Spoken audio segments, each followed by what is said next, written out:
Votre entin'i Pasteure RATIANARIVO Léa.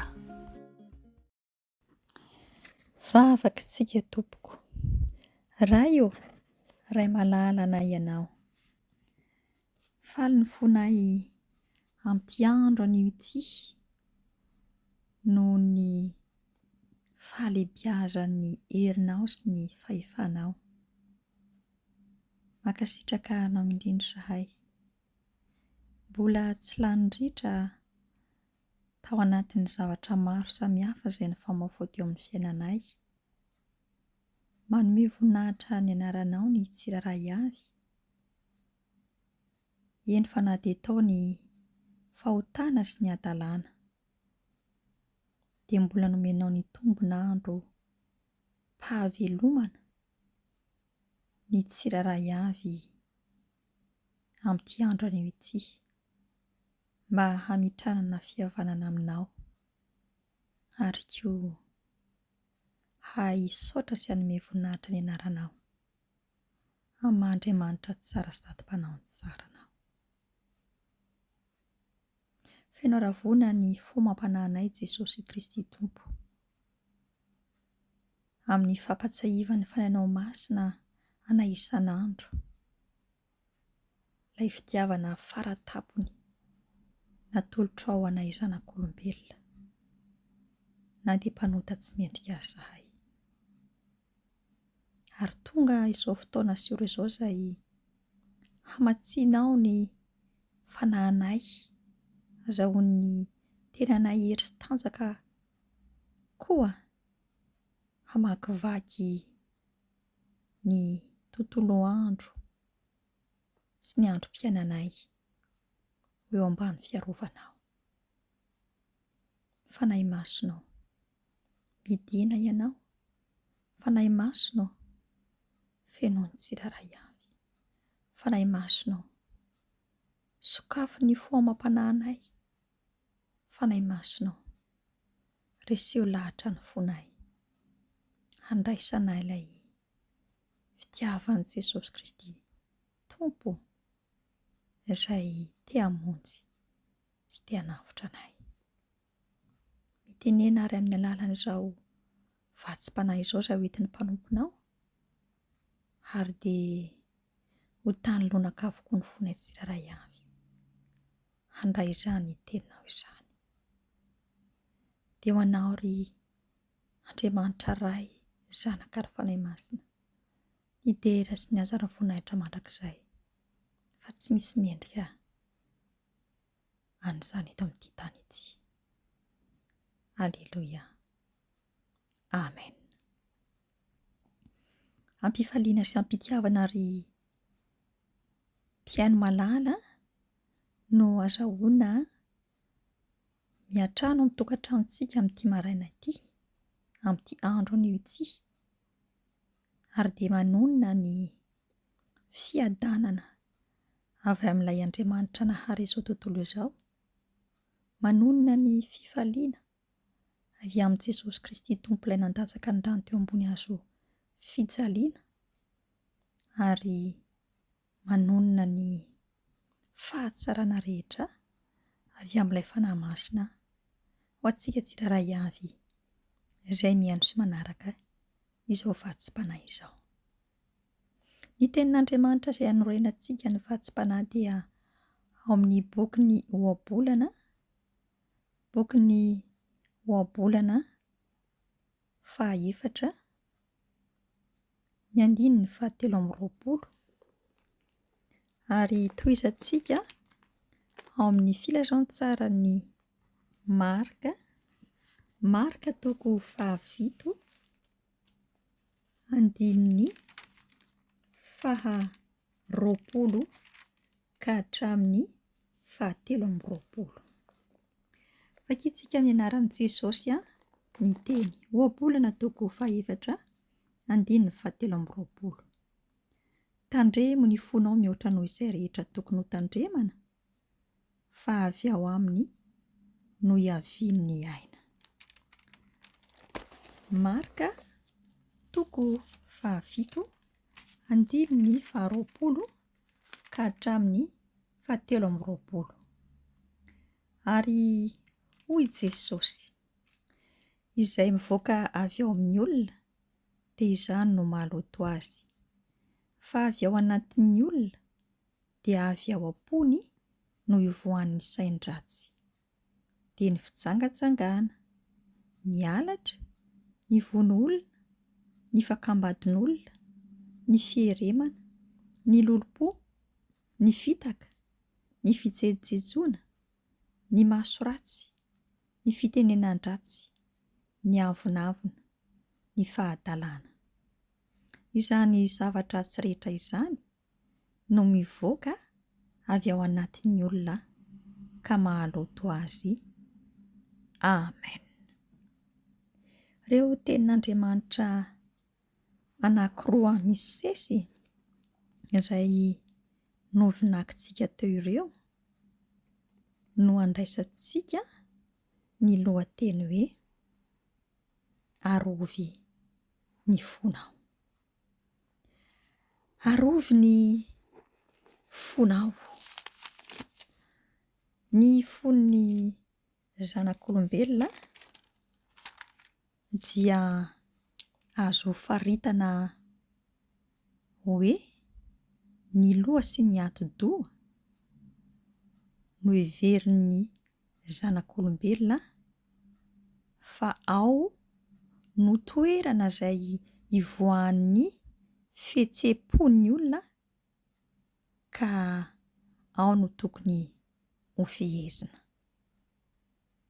Anio ny tenin'Andriamanitra araka izay novinakitsika tao amin'ny bokin'ny ohabolana dia milaza mazava tsara ny Baiboly miresaka fa ny fono foibe izay hiavian'ny aina. Raha jerevana amin'ny ara-fizika hozy tsika, ny ara-batana, dia ny fo dia taova anankiray ao anatin'ny vatan'ny olombelona, mitoetra ao amin'ny tratra ao, ary fo io no manely ny rà manerana ny vatantsika. Izay ny famaritan'ny ataontsika hoe ara-tsiantifika. Fa ny ara-Baiboly indray no jerevantsika dia lazain'ny Baiboly ary ny voambolana izay lazain'ny tenin'Andriamanitra, ny fo dia io no fitambaram-bean'ny saina sy ny fihetseham-po ary ny sitrapon'ny olona iray. Izany hoe azo lazaina fa misy fitovizana amin'ilay fanahy maha-olona io fontsika io matetika. Fa maninona ny tenin'Andriamanitra no milaza amintsika amin'ity andro an'ity hoe Arovy ny fonao. Raha ny zava-misy eto amin'izao tontolo izao, raha ny zavatra iainan'ny zanak'olombelona, dia io fo io no fitaovana iray izay haizana mahalala zavatra. Ary ao anatin'io fo io avokoa no toa misy ny fiainana na ny aina raha marimarina kokoa eo amin'ny zanak'olombelona. Misy karazany telo ny ataontsika hoe mponina na ny olona izay afaka onona ao anatin'ny fon'ny olona anankiray, na ny zavatra izay mety hitoetra sy afaka hitoetra ao anatin'ny fontsika olombelona. Ny voalohany amin'izany dia ny fisaintsainana. Ny fisaintsainana dia toetra anankiray na fomba anankiray izay ahafahana mijery, ahafahana mahalala, ahafahana mahafantatra ny olona anankiray na ny mombamomba ny lasa na ny ankehitriny na ny ho avy ny olona anankiray. Zany hoe ireo mponina mety hitoetra anatin'ny fotsika tsirairay avy zany dia ny voalohany dia ireo fikasana izay maro isan-karazany ka mitoetra ao anatin'ny fotsika. Ary ireo fikasana ireo dia misy ny fikasana tsara, misy ny fikasana ratsy izay tsy mifanaraka amin'ny sitrapon'Andriamanitra. Fa raha mampivavaka antsika dia ireo fikasana na ireo fitadidiana tamin'ny lasa mombany izay niainantsika sy ny ankehitriny izay iainantsika dia mahatsara ny fontsika raha ampifanatrehantsika sy ampifandrindratsika amin'Andriamanitra na amin'ny sitrapon'Andriamanitra. Indrindra indrindra izay fikasana ho avy izay mety eritreretintsika tsirairay avy dia aza-vela angonina ao anatin'ny fo ao fotsiny fa ampisehoy sy ampifanandrifio amin'ilay sitrapon'Andriamanitra dia amin'ny alalan'ny teniny izay voasoratra ao amin'ny Baiboly izany. Ny zavatra izay faharoa monina ao anatin'ny fon'ny zanak'olombelona dia ny faniriana. Misy faniriana maro mitoetra ao anatin'ny zanak'olombelona. Ary ireo faniriana ireo dia misy zavatra izay hitantsika eo amin'ny manodidina antsika, zavatra izay mbola tsy niainantsika na tsy hananantsika, izay mitoetra ivelan'ny fontsika ka tsy mbola azontsika. Dia io faniriana io no lasa zavatra na hataka izay tiantsika hoentina eo anatrehan'Andriamanitra ka mahatonga antsika hanana izany faniriana izany. Kanefa amin'ny mahampivavaka antsika, amin'ny mahampanompon'Andriamanitra antsika dia tsara izany faniriana izany ampifanojoana amin'ny sitrapon'Andriamanitra. Ny mponina fahatelo na ny zavatra fahatelo izay mety hitoetra ao anatin'ny fon'ny zanak'olombelona dia ny alahelo, fifaliana, tahotra, miahiahy, ao koa ny fahatokiana. Izany hoe ireo dia tandindony zavatra izay miantra. Ireo dia zavatra mampalahelo, mampanjomona ny fo ary dia mahatonga ny endriky ny olona anankiray ho miramirana na alahelo. Fa ireny zavatra mampalahelo, mampanjomona ny fo na mampamiramirana ny fo ireny dia tsara raha hoentina eo anatrehan'Andriamanitra ka mahatonga antsika voaharo sy mahatonga ny fotsika ho voatandrina mba hahatonga ilay aina hitoetra sy haharitra. Ry havako malala rehetra ao amin'ny Tompo, zao vanim-potoana iainantsika izao sy ny zavatra maro izay mifamaofao dia zavatra mahatonga ny mety ho fijanonan'ny fon'ny olona anankiray amin'ny fotoana tsy ampoizina. Ary izay indrindra no mahatonga an'Andriamanitra niteny sy nanambara tato amin'ny boky ny ohabolana manao hoe tandremo ny fonao mihoatra noho izay rehetra tokony ho tandremana. Ny fo no loharano ivoahan'ny faniriana sy ny fanapahan-kevitra rehetra.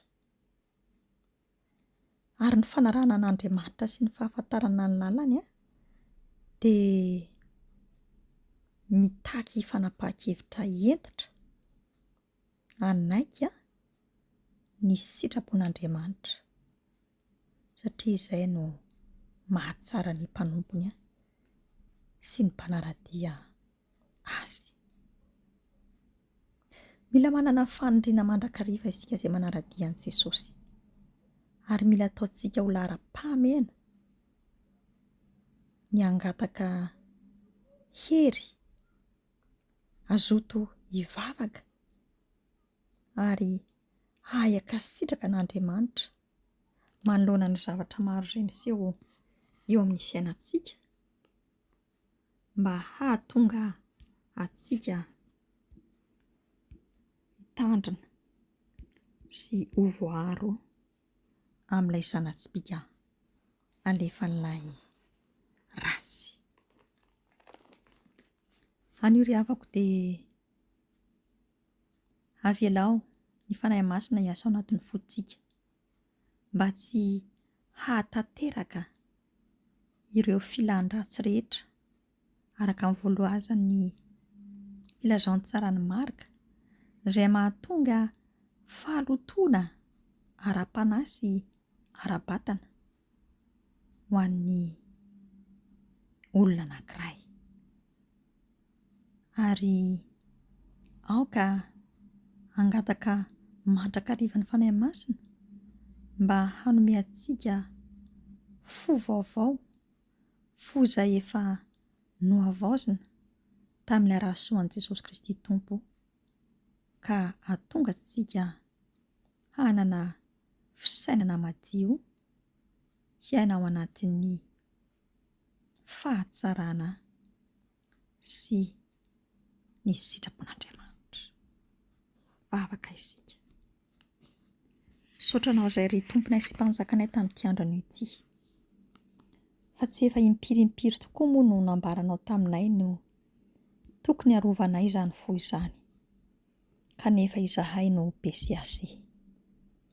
Anio Jesosy Kristy Tompo dia atolotra ianao ny fonay, manjaka ao anatin'ny fonay Jesosy, manapa ianao ao, mitoera Jesosy ao anivon'ny fiainanay, ary aoka ny sitraponao reriany no tanterakay, azahoanay mikatsaka sy miaina ao anatin'ny fifaliana, fiadanana, fahasambarana, ary indrindra fahaizana mankasitraka anao amin'ny zavatra rehetra.